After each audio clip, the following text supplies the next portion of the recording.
सम्पूर्ण नमस्ते।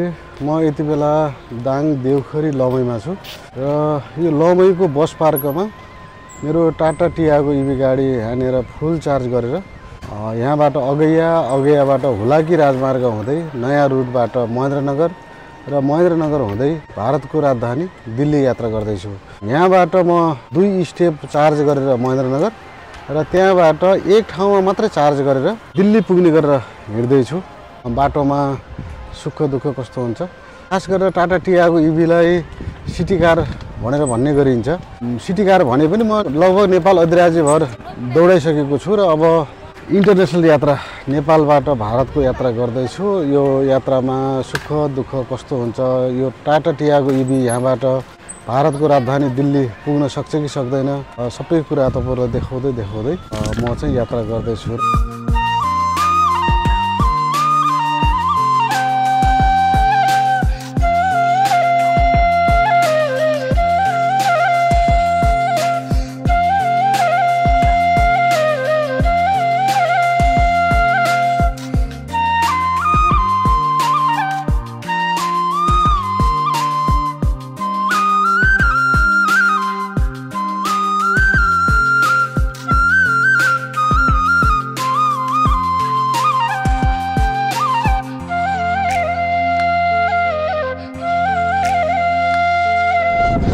यति बेला अघि आइसकेका छौँ र यहाँबाट लेफ्ट देब्रे साइडतिर गयो भने सिक्टा सिजा आयोजना हुँदै हामी हुलाकी राजमार्ग हुँदै नेपालगञ्ज जानेछौँ र नेपालगञ्जबाट हुलाकी राजमार्ग हुँदै पश्चिम महेन्द्रनगर पुग्नेछौँ।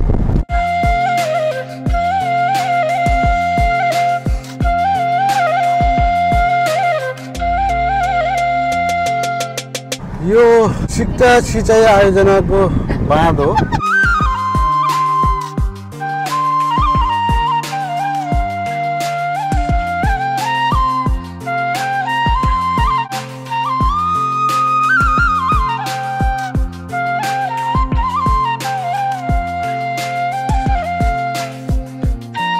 हामी यति बेला सिक्टा सिँचाइ आयोजना यो अगैयाको बाँध्नेर छौँ। यो बाँधले महेन्द्र राजमार्ग र यो हुलाकी राजमार्गको पुलको काम गरिरहेको छ र हामी यो क्रस गरेर वारी आइसक्यौँ। अब एकछिनमा हुलाकी राजमार्ग भेट्नेछौँ र त्यो हुलाकी राजमार्ग हुँदै नेपालगञ्ज जानेछौँ।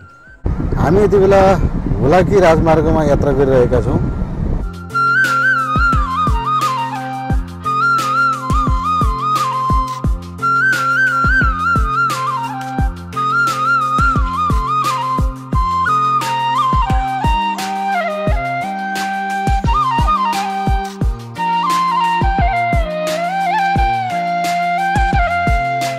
हामी निरन्तर हुलाकी राजमार्गको यात्रा गर्दै नेपालगञ्ज आइपुगेका छौँ र नेपालगञ्जबाट पनि हुलाकी राजमार्ग हुँदै गुलेरिया राजापुर हुँदै धनगढी निस्किनेछौँ। हामी पुष्पलाल चोकमा आइसकेका छौँ यति बेला।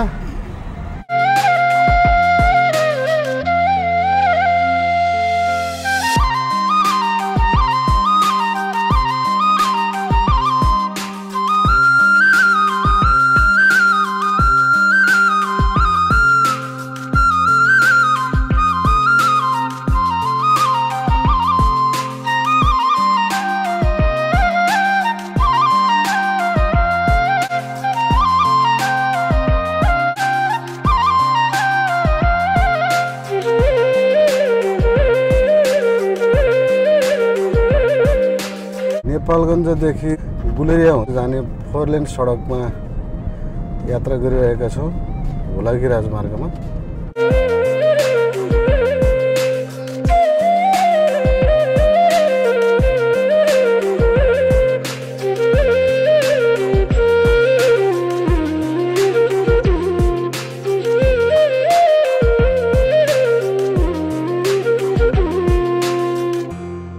हामी निरन्तर हुलाकी राजमार्गमा यात्रा गरिरहेका छौँ।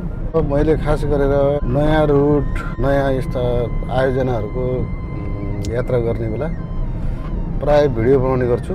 आजभन्दा केही वर्ष अगाडिसम्म पूर्व मेचीदेखि पश्चिम महाकाली जोड्ने एउटा मात्रै राजमार्ग हाइवे महेन्द्र राजमार्ग मात्र थियो भने अहिले पुष्पलाल मध्यपाट लोकमार्ग अन्तिम चरण पुगिसकेको छ। त्यसै गरी यो हुलाकी राजमार्ग 4 लेन 6 लेनको चाहिँ राजमार्ग पनि लगभग अन्तिम चरणमा पुगिसकेको छ। त्यसै गरी मदन भण्डारी राजमार्ग प्रादेशिक राजमार्गहरू बन्ने क्रममा छन्। अग्रियाबाट धनगढीसम्मको जुन यो हुलाकी राजमार्गबाट हिँडिरहेका छौँ यो चाहिँ अत्यन्तै लामो निर्माण भइसकेको राजमार्गको सडक खण्डमा चाहिँ यात्रा गरिरहेका छौँ। यो सडक सञ्जाल सबैभन्दा पहिला त देशको विकास समृद्धि र आधारभूत कुराहरू चाहिँ पुरा गर्नको लागि सडक सञ्जाल बन्न चाहिँ जरुरी थियो, जसले गर्दाखेरि यातायात र दैनिक उपभोग्य सामानहरूको ढुवानीको लागि पनि यो अत्यन्तै जरुरी छ। यसले गर्दाखेरि देशमा विकासको र समृद्धिको एउटा खाका कोरेको छ भन्ने देख्न सकिन्छ। तर कतिपय मानिसहरू यस्ता कुराहरूलाई चाहिँ हाइड गरेर देशमा केही पनि भएको छैन, हिजो राजाको पालामा पञ्चायतमा जे थियो अहिले पनि त्यही छ भन्ने खालको अफवाह फैलाइरहेका छन् र त्यो कुरा चिर्नलाई र देश बन्दैछ भन्ने कुरा चाहिँ देखाउनलाई पनि म यस्तो खालको भिडियोहरू बनाइरहेको छु।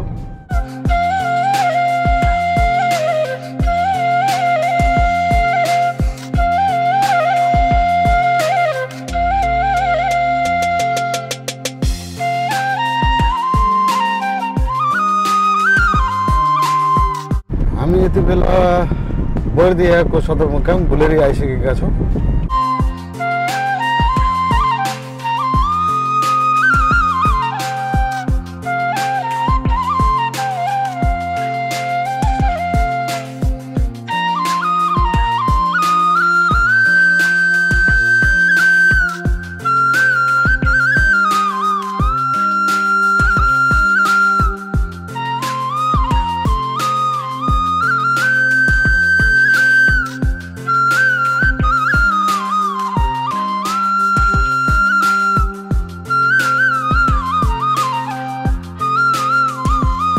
हामी यति बेला नेपालको दोस्रो ठुलो लामो पुल यो कोठिया घाटको पुलमा छौँ। यसको लम्बाइ 1015 मिटर रहेको छ। यो सँगसँगै हामी चाहिँ राजापुर प्रवेश गर्नेछौँ।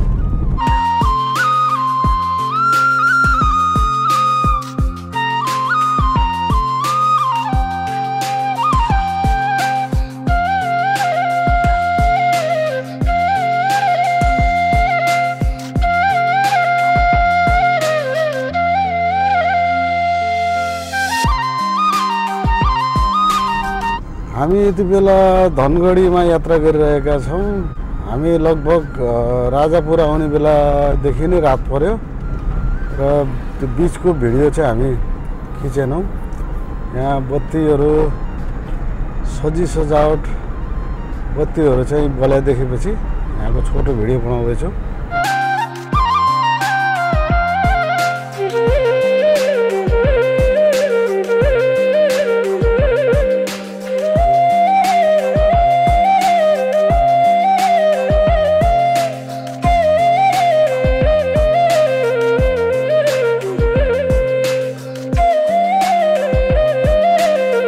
यति बेला महेन्द्रनगरको गड्डा चौकीबाट बनबासा जाँदैछौँ। हामी यति बेला महेन्द्रनगरको गड्डा चौकी क्रस गरेर बनबासा बुढानेर आइसकेका छौँ। यो नेपाल भारत सिमाना हो।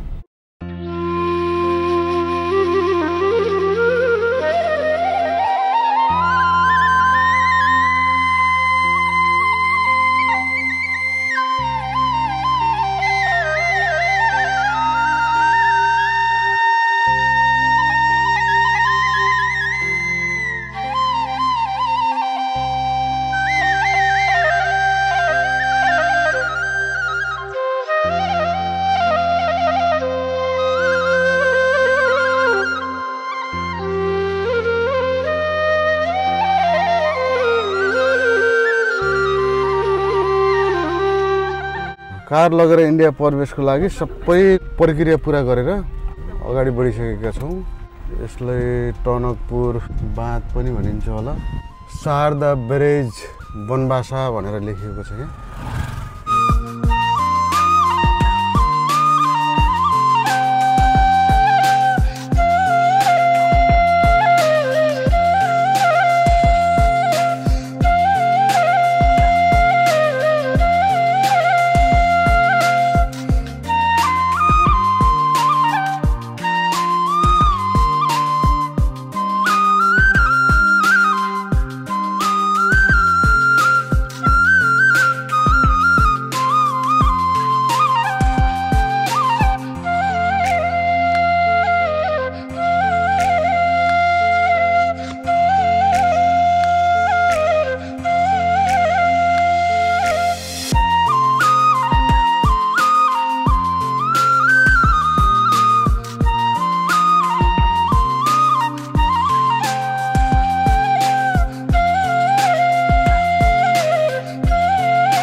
हामी यति बेला नेपाल भारत बोर्डर अथवा सीमा को सबै प्रक्रिया पुरा गरेर यति बेला महाकाली नदीको मा रहेको यो पुलमा वनवासामा आइसकेका छौँ। यसलाई टनकपुर बाँध भनेर पनि भन्ने गरिन्छ र हामी यो महाकाली नदी देख्न सक्छौँ यहाँ। त्यसैगरी यो बाँध सँगसँगै एउटा सानो मित्री पुल छ, 1 लेनको चाहिँ मित्री पुल छ। यो पुलको पनि यात्रा गरेर हामी भारत प्रवेश गरिसकेका छौँ। उत्तराखण्ड प्रदेशमा हामी चाहिँ पाइला टेकेका छौँ र अब हामी यताबाट फेरि एउटा बाँध चाहिँ अझै क्रस गरेर बाँकी छ एउटा पुल। यो क्रस गरेर हामी यसरी अब चाहिँ दिल्लीतिरको यात्रा गर्नेछौँ।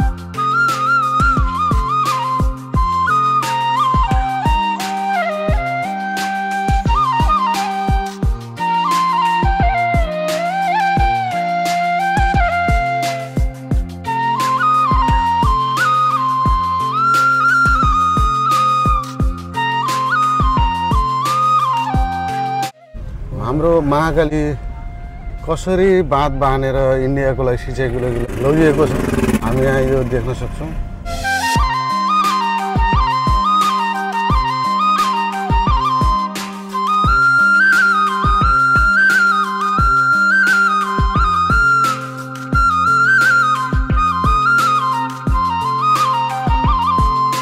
हामी दिल्ली रोड फेला पारिसकेका छौँ र दिल्ली रोडमा यात्रा गरिरहेका छौँ। म अगाडिको बाटो देखाउन चाहन्छु। टियाको गाडी इन्डियाको बाटोमा चाहिँ 317 किलोमिटर चल्छ भन्ने चाहिँ सुनेको थिएँ। हामी इन्डियाको हाइवेमा यो दिल्ली रोडमा हिँडिरहेका छौँ र कति माइलेज दिन्छ त्यो त हेर्न बाँकी नै छ।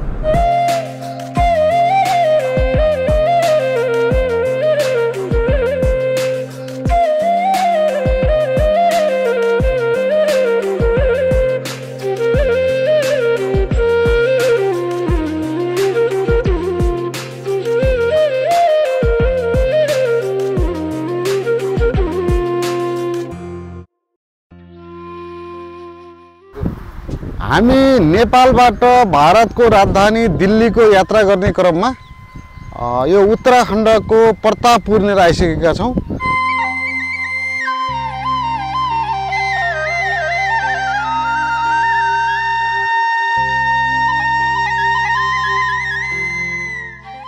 हामी यति बेला यो भारतको रुद्रपुर भन्ने ठाउँमा यात्रा गरिरहेका छौँ। रुद्रपुर चोकमा आइसकेका छौँ र हामी यो रुद्रपुर चोकबाट रामपुरतिर मोडिँदैछौँ।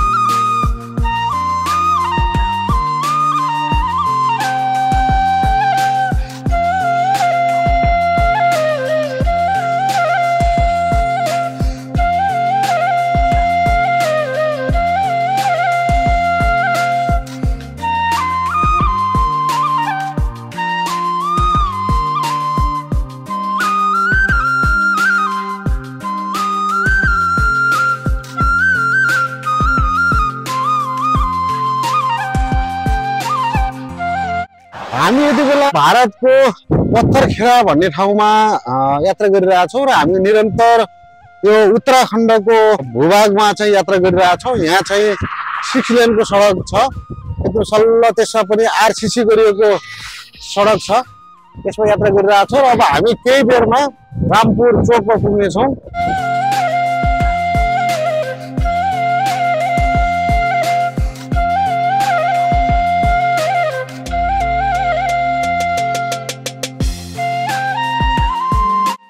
हामी यति बेला दिल्लीको नजिक आइसकेका छौँ। हाम्रो नेपालमा चुन्नी कर अथवा ट्रिप्सुल ब्यारेल लगाएर चाहिँ सवारी साधनहरूलाई चाहिँ कर असुली जसरी गरिन्थ्यो त्यसरी चाहिँ इन्डियामा अत्याधिक रहेछ। मदननगरदेखि यहाँ आउँदासम्म लगभग 1200-1300 आइसी चाहिँ टोल गेटमा चाहिँ गयो। तर हाम्रो नेपालमा एउटा सुरुङ मार्ग बन्दैछ र त्यो सुरुङ मार्गमा 50 रुपियाँ ट्याक्स लगाउने भन्दाखेरि एकदमै विरोध भइरहेको छ। तर भारतमा चाहिँ ट्याक्स पनि त्यसरी उठिरहेको छ र विकास पनि त्यसरी भइरहेको चाहिँ देख्न सकिन्छ। हाम्रो पास तो नेपाल का आइडेंटी कार्ड है, इंडिया का नहीं है। ठीक है, कितना पैसे लगे? ATM से पेमेंट होगा? बहुत महंगा हुआ ये टैक्स।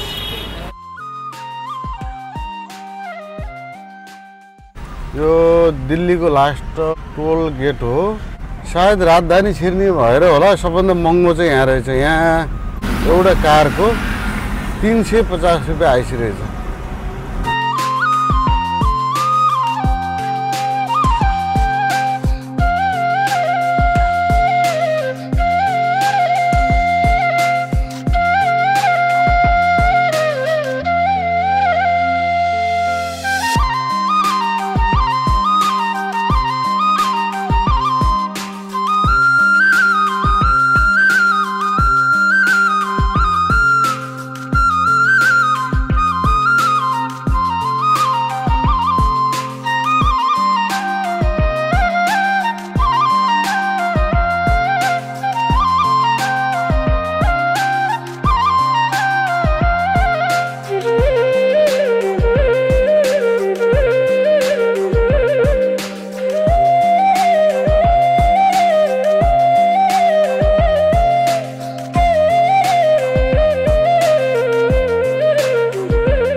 साथी यहाँ वेटिङमा बस्नु भएको छ, त्यो गाडी चढेर जाने हो।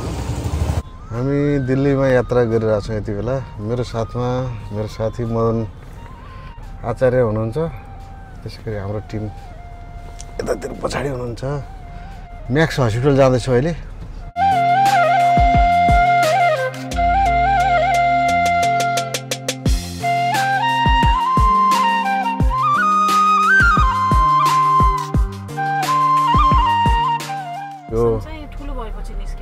दिल्ली साकेतको म्याक्स हस्पिटल हो।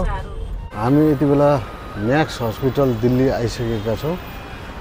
यो हस्पिटल र हाम्रो बिरामीको पनि यहीँ उपचार भएको हुँदा फलोअपको लागि डाक्टरलाई भेट्न चाहिँ भित्र जाँदैछौँ।